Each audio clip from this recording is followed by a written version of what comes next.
Olá, eu sou Cláudia Boechat e nós estamos aqui para mais um Quero Saber.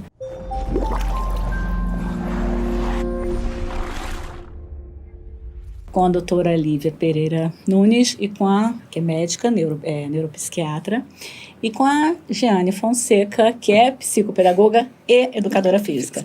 E a gente vai conversar sobre demência, que é um assunto muito importante, que atinge muitas e muitas famílias, né? E a gente vai entender um pouquinho sobre o que é normal, o que é patológico. Vamos lá, vamos falar um pouquinho sobre demência. Então, que é isso, doutora? Acho que algo importante, né, da gente falar é que demência é sempre patológico, né? Uhum. Então, assim, existem alguns termos, né, que a gente usa, né, as pessoas rotineiramente usando, tipo demência senil. Não existe. Não existe demência senil, né? Demência é um processo patológico, né? Uhum. Então, assim, a gente poderia entender que demência senil seria assim, é normal que todo idoso tenha o processo demencial, o que não é verdadeiro, né? E existe uma diferenciação importante que a gente faz, que é entre declínio cognitivo leve e demência, né? Ambos processos, eles vão ter comprometimento das funções cognitivas, sendo elas a memória, a atenção, a linguagem, capacidade de cálculo, função executiva, né, que é a habilidade de resolver problemas, lidar com as situações do dia a dia. Com o envelhecimento, pode haver e vai haver, eventualmente, um declínio cognitivo. Só que esse declínio cognitivo vai ser leve, ou seja, não vai impactar nas atividades da vida diária da pessoa, não vai diminuir a funcionalidade do indivíduo. Porém, quando há um impacto, há um prejuízo, de fato, nas atividades da vida diária, na execução da sua rotina básica, né, a gente já está falando de um processo demencial, né? Então, assim, os domínios cognitivos comprometidos, tanto no declínio cognitivo leve quanto na demência, vão ser os mesmos, né? Podem ser essas diversas áreas que eu citei, linguagem, memória, atenção, flexibilidade cognitiva, raciocínio, mas o impacto sobre as atividades da vida diária que vai dizer se aquela doença já é de fato, né, doença, se é uma demência. É de fato uma doença. E com que idade isso costuma surgir? Olha, a demência, ela sempre vai ser mais frequente em idosos, né? Existem pessoas que podem desenvolver um processo demencial ainda na vida adulta, né, um pouco mais jovem, mas via de regra é terceira idade, né? São os idosos que vão ser os mais acometidos. E existem tipos de demência? Sim. Inclusive é interessante a gente também desfazer, né, uma confusão que muitas vezes o paciente fala assim, não, mas ele tem Alzheimer ou tem demência, né? E Alzheimer é um tipo de demência, né? Demência é um termo mais amplo, mais genérico e que engloba vários subtipos. Dentre eles, o Alzheimer, que é o mais falado, não diria que é o mais frequente aqui no Brasil, né? Mas é o mais falado. A demência vascular, que é um resultante, né, da hipertensão arterial crônica ao longo do tempo, principalmente quando ela não é adequadamente tratada, né? Então, assim, pode gerar pequenas áreas de isquemia no cérebro, né, microinfartos, que vão deteriorando as funções cognitivas. E esse seria o subtipo de demência mais relevante nos países em desenvolvimento, como é o caso do Brasil, né, em que a população ainda não tem aquele acesso de qualidade à saúde, e muitas vezes uma hipertensão não passa adequadamente tratada, né? Que às vezes é invisível, né? A pessoa não sabe, fica muito tempo com hipertensão. Exato. E depois vai acabar no processo demencial, né? Justamente porque quando o paciente fala, a minha pressão sobe, mas eu não sinto nada. Esse que é o problema, né? Que a gente não sente nada. E a demência de Alzheimer seria, assim, o segundo tipo mais frequente, né, aqui no Brasil. E geralmente, quando o paciente tem Alzheimer, vai ser uma demência mista, né? Geralmente ele tem um comprometimento também vascular associado com a doença de Alzheimer. Temos também a demência frontotemporal, né? Que é uma demência que vai cursar com bastante, assim, alteração comportamental, né? Desinibição. Às vezes o paciente vai ficar hipersexualizado, tendo comportamentos inapropriados, vai proferir impropérios, e às vezes é um paciente que sempre foi super cortês, super gentil, né? A gente tem também a doença de Levy, né, que é uma doença que é caracterizada por uma tríade, né, que seria a demência, alucinações e os sintomas parkinsonianos, né?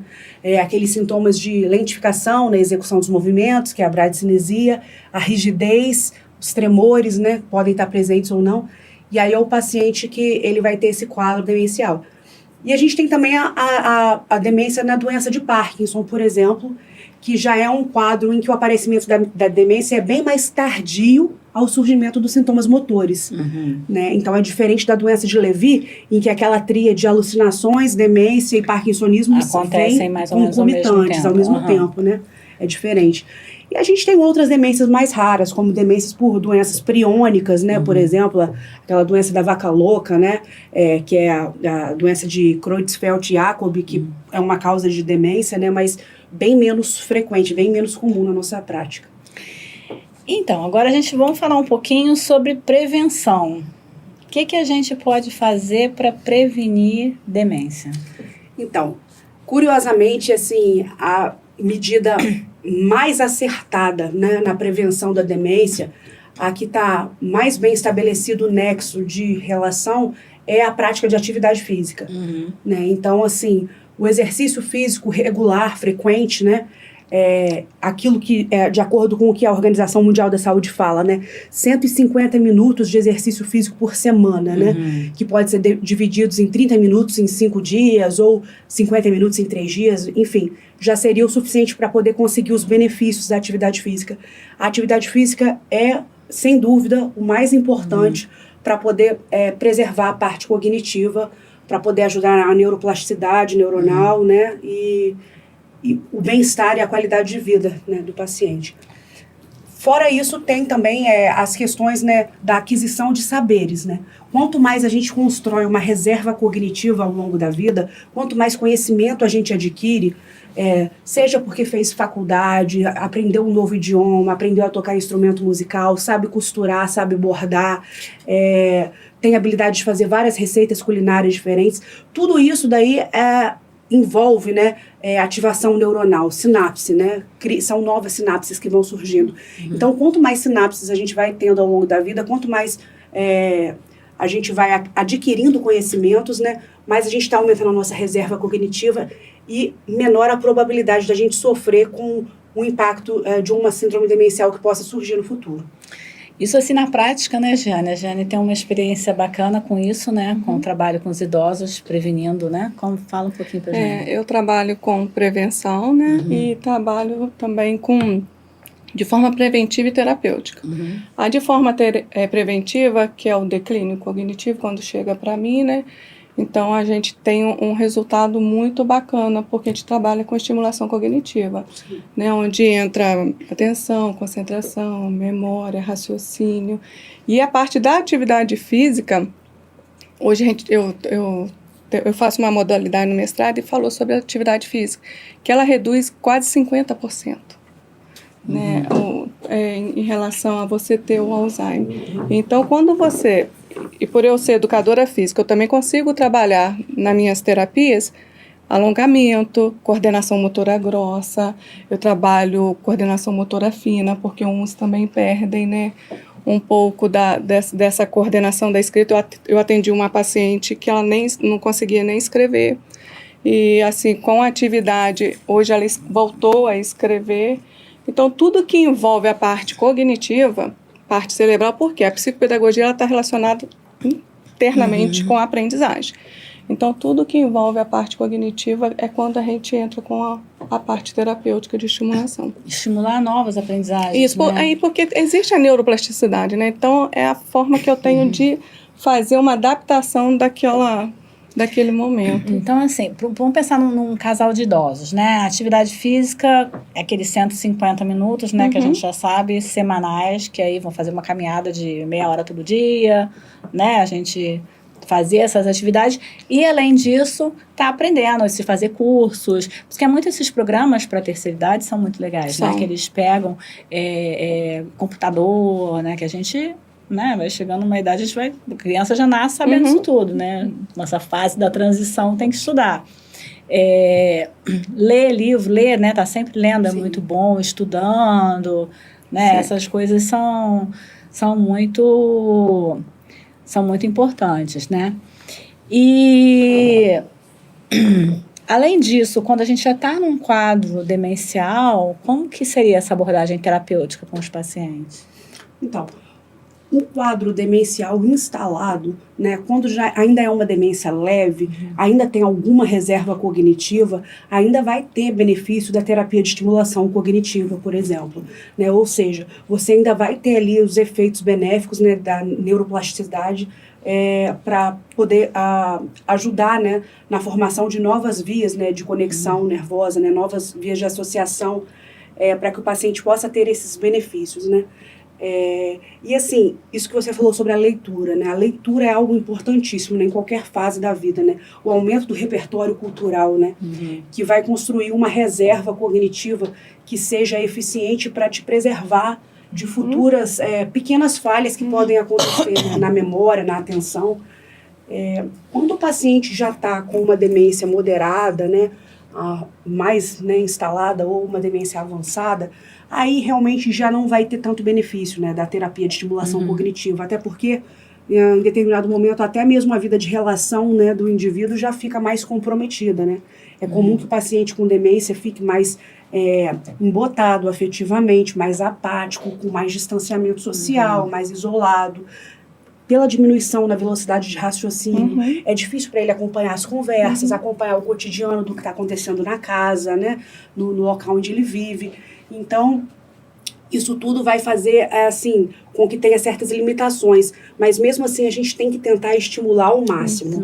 Né? Sempre tentando estimular, tentando puxar o que ele pode oferecer ainda de autonomia, de independência, né, para ser usado ao máximo. E assim, acho que, embora ele tenha a questão de já ter um comprometimento maior cognitivo, tem também, mas ele percebe as coisas, né? Então, por exemplo, às vezes o idoso uma pessoa que está em quadro de demência, começa a repetir muitas coisas, e como a pessoa vai se portar diante do que está acontecendo, vai ter um diferencial muito grande, né? Porque se o cara vem me contar, se a pessoa vem me contar a história pela milésima vez, eu tenho que ouvir com atenção pela milésima vez, porque para ele é uma coisa nova, e se eu não dou atenção, para ele vai ser dolorido. Sim. E se ele percebe que ele está fazendo muito isso, aí ele vai sofrer mais ainda, porque ele não percebe, aí acaba tendo esse isolamento social, que piora, né, que aí entra naquela situação de piora do quadro, né? Que gera ansiedade, baixa autoestima, vai gerando várias outras coisas. E aí ele não vai procurar outras coisas que poderiam ajudar nesse processo.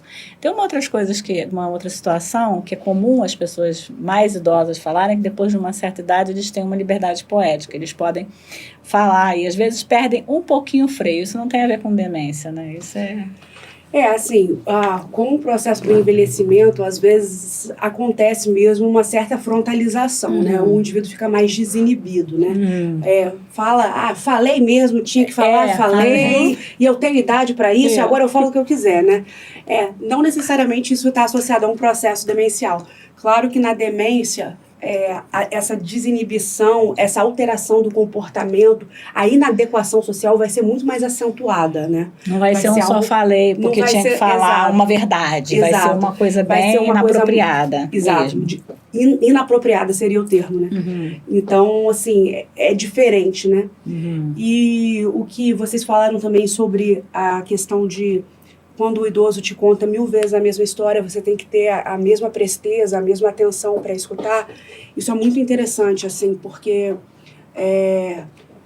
o idoso ele vai ter flashes, né, de, entre aspas, de lucidez, né? Então, assim, ele vai ter momentos em que ele vai estar com um insight maior, com uma autopercepção maior, né?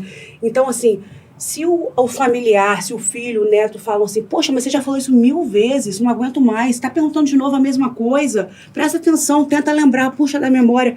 Isso não tem qualquer benefício, né? Esse tipo de estratégia de confrontamento não tem qualquer benefício. E isso vai deixar o idoso cada vez mais arredio mesmo, com esse sentimento de menos-valia, com esse sentimento de inutilidade, de que não presto para nada mais, é melhor eu ficar quieto, porque ninguém quer ouvir o que eu tenho a dizer, né? Então, assim, é fundamental que os cuidadores, né, que os familiares, as pessoas que circundam o idoso com demência, tenham, né, esse bom senso, essa empatia, esse cuidado, né, no traquejo, na maneira de lidar com o idoso, para que ele não se sinta recriminado. Né? Se ele esqueceu, ele não esqueceu porque ele quer.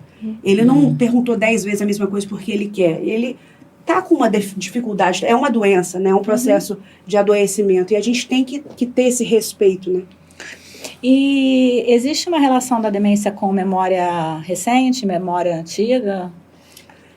No geral, quando o paciente tem um comprometimento da cognição no que concerne a memória, sempre a memória recente vai ser afetada primeiro do que a memória antiga, né? Então, assim, é possível que o paciente com demência, nas fases iniciais, a moderadas, ele ainda lembre de coisa de 50, 60 anos atrás, lá na roça, lá quando foi criado, não sei aonde, com os irmãos, o que fazia, o que deixava de fazer, mas ele não vai lembrar se ele já almoçou hoje ou não. Existe um sistema de compensação nisso, por exemplo, quando essa aqui, mais recente, começa a decair, essa aqui fica mais...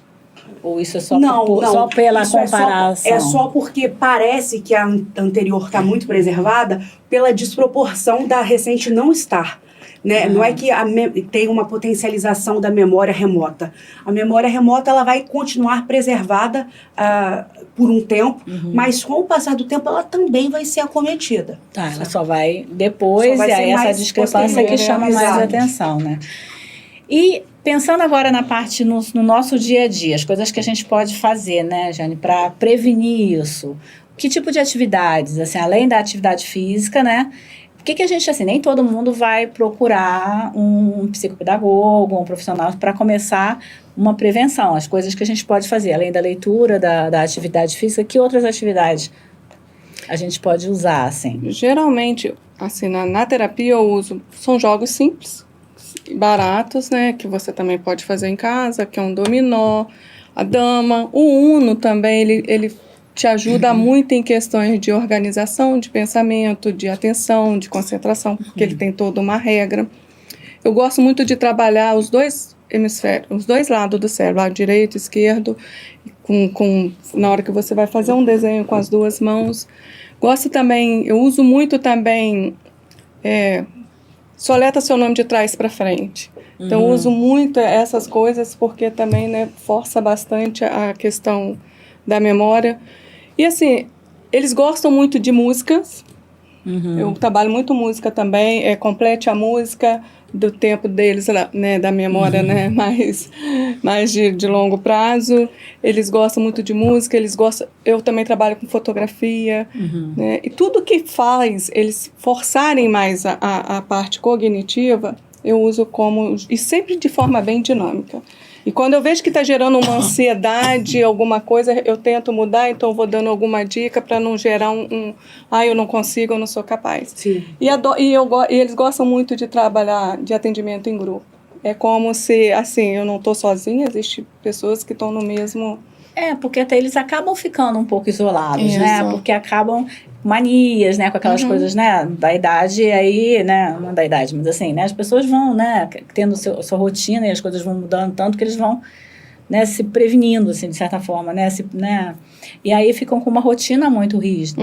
Então, é importante mudar essa rotina, né? Sair um pouco, fazer uma atividade, conhecer gente nova. É bom trabalhar muito a questão muscular, né? E principalmente os membros inferiores, que é muito importante. Autonomia para andar, sentar, ir no banheiro, levantar. levantar. Trabalhar a marcha, então isso tudo está relacionado.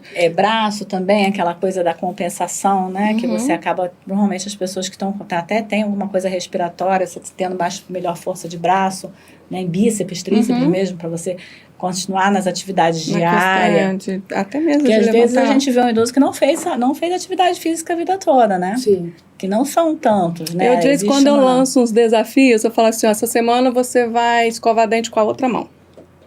Né, para trabalhar o outro lado do cérebro. Então, essa semana você vai abotoar com a outra mão. Tenta se vestir no escuro. Tudo para poder ativar a parte cognitiva.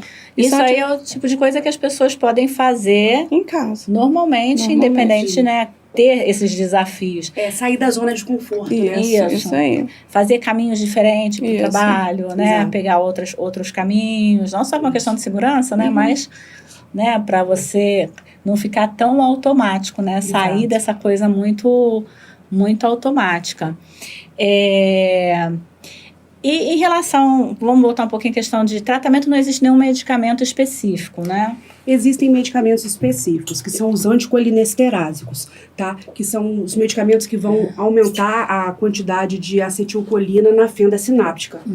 Eles vão trazer uma diminuição da velocidade de progressão da doença. Mas não reverte. Não reverte o quadro, nem impede que o processo aconteça. Simplesmente você vai estar tentando dar qualidade de vida ao idoso por mais tempo, né?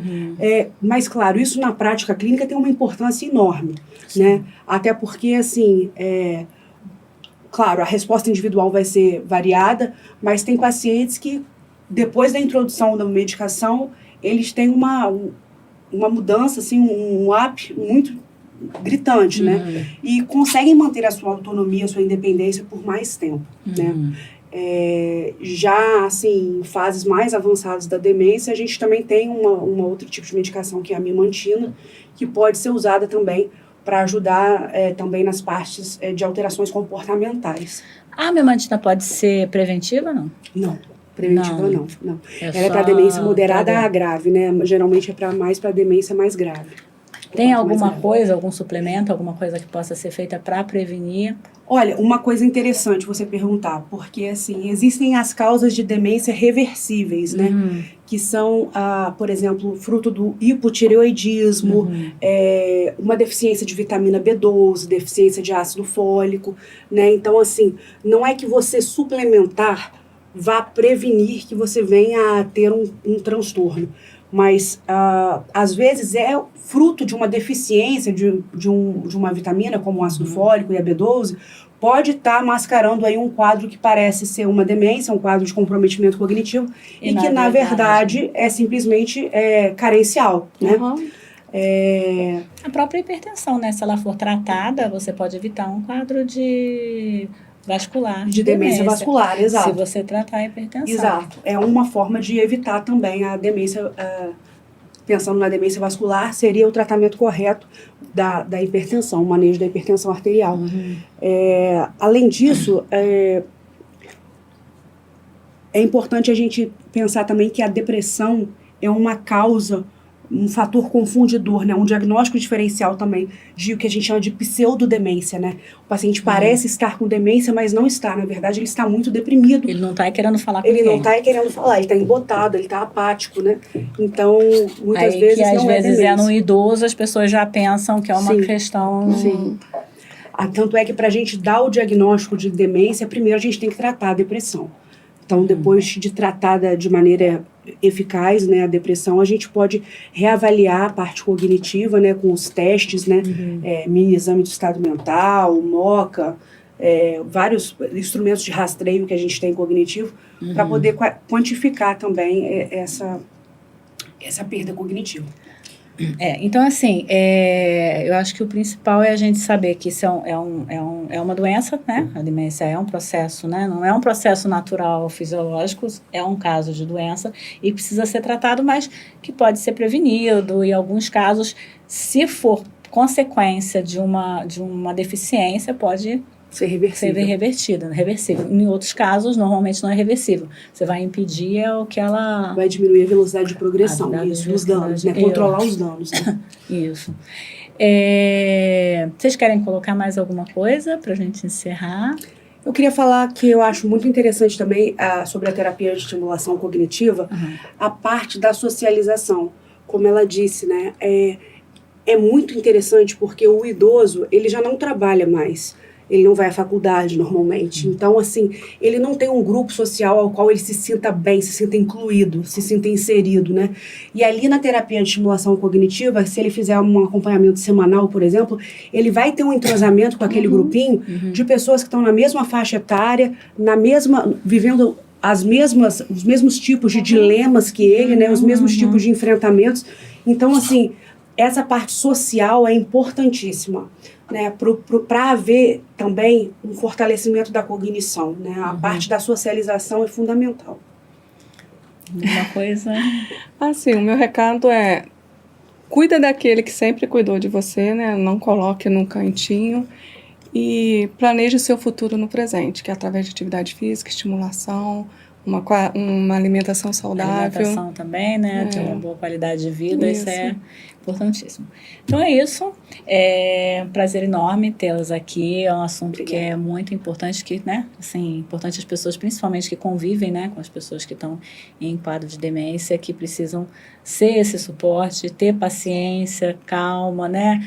Entender que muitas vezes é uma doença que vai evoluir, mas, né, com uma boa abordagem pode diminuir esse ritmo de evolução, mas ter paciência e entender que não é má vontade, né, mas que a gente tem que estar sempre disposto, como você falou, a cuidar de quem cuidou da gente, que muitas vezes a gente está falando dos pais ou dos avós, né, pessoas tão próximas. Então é isso, muito obrigada. Eu que agradeço. Obrigada. Tchau.